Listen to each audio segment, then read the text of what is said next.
खोजेला राजा होने सुते के संगही, एही से बिछौना लेके रहिले अलगही। ढेर जनवा वाला ता तू ही बतावा का खेलई है पड़ोसी हो। पैदा करे के जिम्मा तोहर बाता बोला के पोसी हो।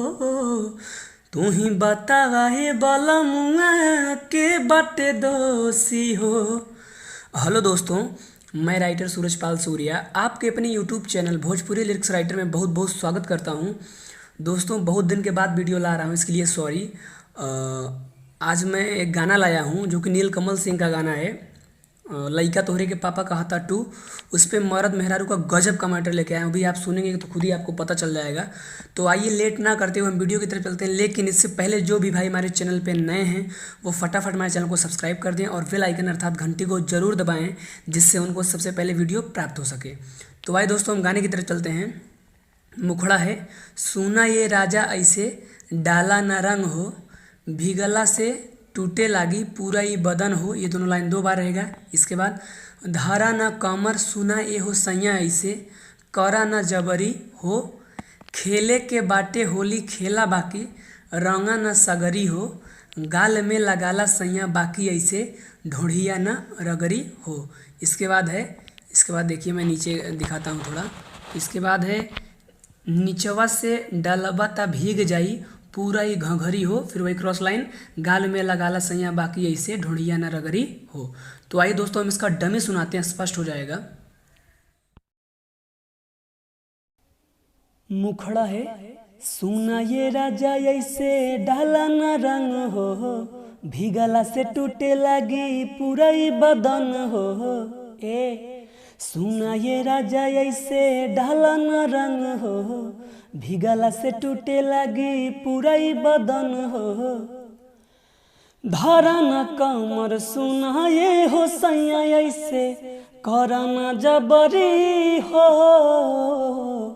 खेले के बाटे होली खेला बाकी रहंगा न सगरी हो, गाल में लगाला सैया बाकी ऐसे ढोढ़िया न रगरी हो।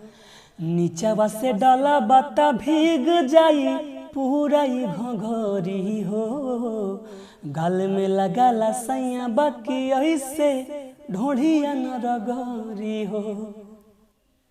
तो आइए दोस्तों, हम लोग पहला अंतरा देखते हैं। बात माना पिया अपना मेहर के, रंग डाला जनी देखा हम हई हो शहर के, सुना ये राजा ऐसे जनी तूहू करा मन मानी हो। ठीक, इसके बाद रंग देखिए के ऐसे बुझाला, बिना डलले ही देखिए के देह पर पराला, तनी ध्यान दे के सैया हमर बात तनी मानी हो। ठीक, इसके बाद तंग जनी करा सुना ये हो राजा ऐसे जाई बना बहरी हो। ठीक, इसके बाद खेले के बाटे होली खेला बाकी रंगा न सगरी हो, क्रॉस लाइन गाल में लगाला सैया बाकी ऐसे ढोढ़िया न रगरी हो। ठीक, तो आइए दोस्तों, हम इसका डमी सुनते हैं, स्पष्ट हो जाएगा। पहला अंतरा है हो बात मन पिया अपना में हर के, रंग डाला जानी देखा हम हई हो शहर के, सुना ये राजा ऐसे जानी तू कर मन मानी हो। रंग देखिए के ऐसे बुझाला, बिना डलल ही देखिए के देह पर पराला, तनी ध्यान दे के सैया हमर बात तनी मानी हो। तंग जनी करा सुना ये हो राजा ऐसे जाइब ना बहरी हो, खेले के बाटे होली खेला बाकी रहंगा न सगरी हो, गाल में लगाला सैया बाकी ऐसे ढोढ़िया न रगरी हो।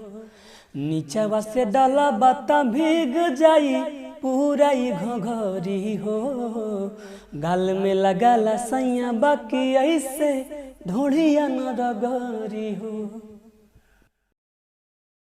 तो आइए दोस्तों, हम लोग लास्ट अंतरा देखते हैं। सुना, यहाँ पे जहाँ पे नाम लिखा है, यहाँ पे आपका जो भी नाम हो, जो भी सूरज, धीरज, नीरज, जो भी नाम हो, जैसे मान लीजिए आपका नाम कुछ भी, जैसे जीतू है तो सुना जीतू सूरज सैया बात के जनी हमरे लहंगवा के संगे करा घात हो। ठीक, यहाँ बात हो रहेगा, सॉरी। सुना जीतू सूरज सैया बात हो जनी हमरे लहंगवा के संगे करा घात हो, तुहू देवरवा नियन काहे बड़ा पगलाइल हो। ठीक, इसके बाद देखी रंगवा त दुखे हमर माथ हो, बड़ा मर्द हमार जानी बदला तू जात हो, का देखी हमारा पा ये हो राजा, बाड़ा तू लुभाइल हो। ठीक, इसके बाद ऐसे न सैया भिगावा बदनवा तू भरी भरी गगरी हो। फिर वही क्रॉस लाइन, खेले के बाटे होली खेला बाकी रंगा न सगरी हो, गाल में लगाला सैया बाकी ऐसे ढोड़िया न रगरी हो। ठीक, तो आइए दोस्तों हम इसका डमी सुनते हैं, स्पष्ट हो जाएगा। लास्ट अंतरा है, सुना जी तू सूरज सैया बात हो जनी हमारे लहंगवा के संगे करा घात हो, तुहू देवरवा नियन काहे बड़ा पगलाइल हो, देखी रंगवा ता दुखे हमर माथ हो, बड़ा मर्द हमार जानी बदला तू जात हो, का देखी हमारा पे ये हो राजा, बड़ा तू लुभाइल हो, ऐसे न सैया भिगावा बदनवा तू भरी भरी गगरी हो, खेले के बाटे होली खेला बाकी रंगा न सगरी हो, गाल में लगाला सैया बाकी ऐसे ढोड़िया न रगरी हो, नीचवा से डाला बाता भीग जाई पूरा ही घघरी हो, गाल में लगाला सैया बाकी ऐसे ढोड़िया न रगरी हो। और अंतिम में मुखड़ा दोहराना है कंप्लीट। तो दोस्तों ये वीडियो यही समाप्त होता है। अब मिलेंगे अगले वीडियो में। बहुत बहुत धन्यवाद। Best of luck.